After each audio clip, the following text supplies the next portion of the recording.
अगर आप पूरी हिस्ट्री उठा के देख लें तो बादशाहत हासिल करने के लिए लोगों ने काफ़ी जतन किए हैं, चाहे वो किसी को मारना हो या उसको जिला वतन करना। 21वीं सदी में भी ये रीत नहीं बदली। सऊदीया की सबसे पावरफुल कुर्सी को हासिल करने के लिए मोहम्मद बिन सलमान ने भी कुछ ऐसा ही किया। बस उन्होंने किसी को मारा नहीं, सिर्फ एक शतरंज के खेल की तरह सबको मार गिराया। वो कौन सी चीज़ें थी जो अपनाकर इन्होंने बादशाहत की कुर्सी को अपने कब्जे में कर लिया? आइए जानते हैं तख्ते सऊदीया की फुल कहानी के बारे में। मोहम्मद बिन सलमान जो कि 32 साल की उम्र में क्राउन प्रिंस बने, इनको इनके वालिद भी इतना पसंद नहीं किया करते थे। उन्होंने अपना बचपन स्ट्रैटेजिक गेम्स जैसे एज ऑफ एम्पायर खेलकर गुजारा। जहाँ तक बुक्स की बात करें तो इनकी फेवरेट बुक थी द प्रिंस बाय मैकियावेली।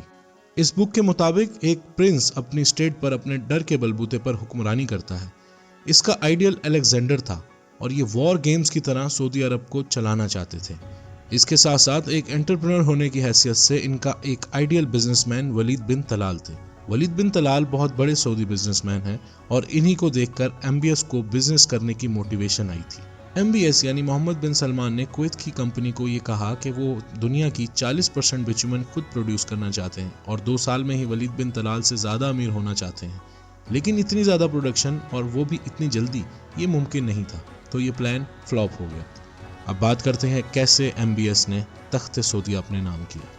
आपको अब्दुल अजीज़ इब्ने सऊद की फैमिली लाइन देखकर अंदाज़ा हो जाएगा कि इनकी बादशाहत की पीढ़ी किस तरह से चला करती थी। ये सारे इनके बेटे हैं और बेटों के बाद ही इनके बच्चों की नस्ल में बादशाहत जानी थी।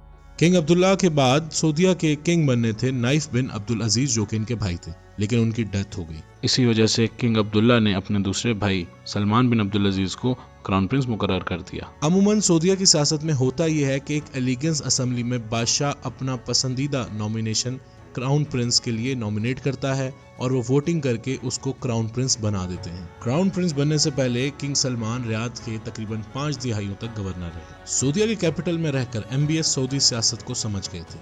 जब अब्दुल अजीज़ हॉस्पिटल में अपनी आखिरी सांसें ले रहे थे तो खालिद तजवेरी जो कि अब्दुल अजीज़ के बहुत करीबी थे और पहले नॉन प्रिंस रॉयल कोर्ट के चीफ थे, वो नहीं चाहते थे कि क्राउन प्रिंस सलमान किंग बने और इसी वजह से एमबीएस उनसे सख्त नफरत किया करते थे और एमबीएस ने उन्हें उसी हॉस्पिटल में अब्दुल अजीज़ जहां एडमिट थे वहां इन्हें एक ज़ोरदार थप्पड़ भी मारा था। अब्दुल अजीज़ के मरने के बाद 23 जनवरी 2015 में 79 साला क्राउन प्रिंस सलमान सऊदीया के किंग बन गए, लेकिन क्राउन प्रिंस बने मोहम्मद बिन नाइफ और एमबीएस बने डिप्टी क्राउन प्रिंस और डिफेंस मिनिस्टर। मोहम्मद बिन नाइफ एमबीएस के ख्वाबों की ताबीर में एक बहुत बड़ी ऑब्स्ट्रक्शन थी। डिफेंस मिनिस्टर बनने के बाद एमबीएस ने अपना स्पाई नेटवर्क बहुत स्ट्रॉन्ग कर लिया और एलिगेंस मेंबर के खिलाफ हर एक सबूत हासिल किया। नवंबर 2017 में तकरीबन 400 सऊदी लोगों को रिट्स कार्ल्टन होटल में बंद कर दिया गया क्योंकि इन पर करप्शन के इल्जामात। इनमें एलिगेंस असेंबली के प्रिंस भी शामिल थे और इनमें वलीद बिन तलाल भी मौजूद थे। उस दौरान मोहम्मद बिन सलमान ने इन सब के सामने इनके करप्शन के किस्से रखे और ये भी इनको दिखाया कि उनके बारे में इनको सब पता है कि इनकी कितनी बीवियां हैं, कितनी जाहिर और कितनी छिपी हुई, ये कौन कौन सी औरतों के साथ बाहर जाते थे, वहां रहते थे और इनकी वीडियोस तक इनके पास मौजूद थी। वो अपने स्पाई नेटवर्क की मदद से इनके बारे में सब कुछ जान चुके थे और इन्हें धमकाया गया कि अगर तो इन्होंने इनका साथ नहीं दिया तो ये इनको पूरी दुनिया के सामने रुसवा कर देंगे और इन्हें कहा कि या तो इन्हें सपोर्ट करें या फिर खुशी खुशी जेल जाएं। और ये सब मोहम्मद बिन सलमान का साथ देने के लिए राजी हो गए थे क्योंकि वो एक बहुत पावरफुल शख्सियत बन गए थे। एलिगेंस काउंसिल का स्टेज अब ये सेट कर चुके थे। अब बारी थी मोहम्मद बिन नाइफ को मैदान से बाहर करने की। आपको मालूम होगा कि किंग सलमान खासा बीमार रहते हैं और इस वक्त इनको एमबीएस ने ही संभाला था और ये इनके करीब तरीन और पसंदीदा बेटे बन गए थे। और फिर 20 जून 2017 की रात में मोहम्मद बिन नाइफ को एक कॉल आई और उन्हें कहा कि किंग आपसे मीटिंग करना चाहते हैं और इसी वजह से आपको रॉयल पैलेस आना पड़ेगा।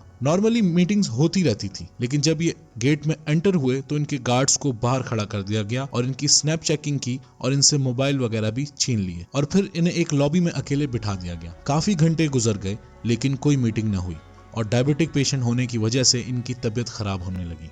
एक गार्ड इनके पास आया और कहा कि आप एमबीएस को क्राउन प्रिंस बना दें और यहाँ से चले जाएं, लेकिन ये नहीं माने। फिर कुछ देर बाद गार्ड दोबारा आया और कहा कि आप एमबीएस को क्राउन प्रिंस बना दें, क्योंकि एलिगेंस काउंसिल ने एमबीएस को क्राउन प्रिंस बनाने में रजामंदी जाहिर कर दी है और किंग सलमान भी चाहते हैं कि मोहम्मद बिन सलमान ही क्राउन प्रिंस बने। ये सुनकर मोहम्मद बिन नाइफ के पैरों के नीचे से जमीन निकल गई। जब ये लॉबी में बैठे थे तो इसी दौरान एमबीएस ने 34 एलिगेंस मेंबर्स को कहा कि किंग सलमान चाहते हैं कि एमबीएस को क्राउन प्रिंस बनाया जाए। इनकी सबकी डोरें तो पहले ही एमबीएस के हाथ में थी और 34 में से 31 लोग मान गए।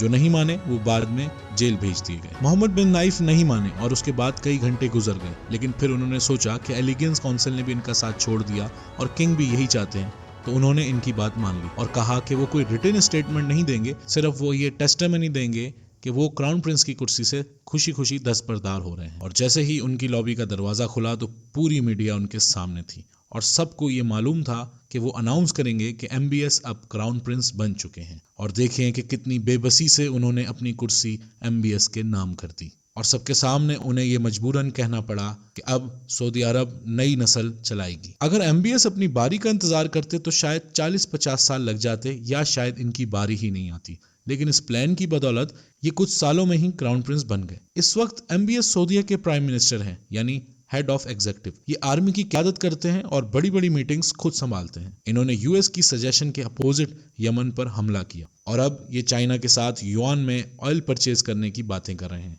ये सऊदी अरब को यूएई की तरह टूरिज्म का हब बनाना चाह रहे हैं और विजन 2030 के मुताबिक ये न्योम सिटी की कंस्ट्रक्शन भी स्टार्ट करने जा रहे हैं। इसके अलावा ये अपनी मीडिया को भी खासा कंट्रोल करते हैं और इसके साथ साथ इन्होंने ईरान के साथ भी प्रॉक्सी वॉर जारी रखी हुई है और इन पर जमाल खशोगी के मर्डर के भी इल्जामात हैं जो कि तुर्की ने इन पर लगाए हैं। देखते हैं इनकी ये स्ट्रेटजी कितनी कामयाब होती है। अगर आपको मेरी ये वीडियो पसंद आई तो मेरी वीडियो को लाइक करें, कमेंट्स में बताएं कि नेक्स्ट टॉपिक कौन सा होना चाहिए और मेरे चैनल को सब्सक्राइब करें और बेल आइकन दबाना ना भूलिए।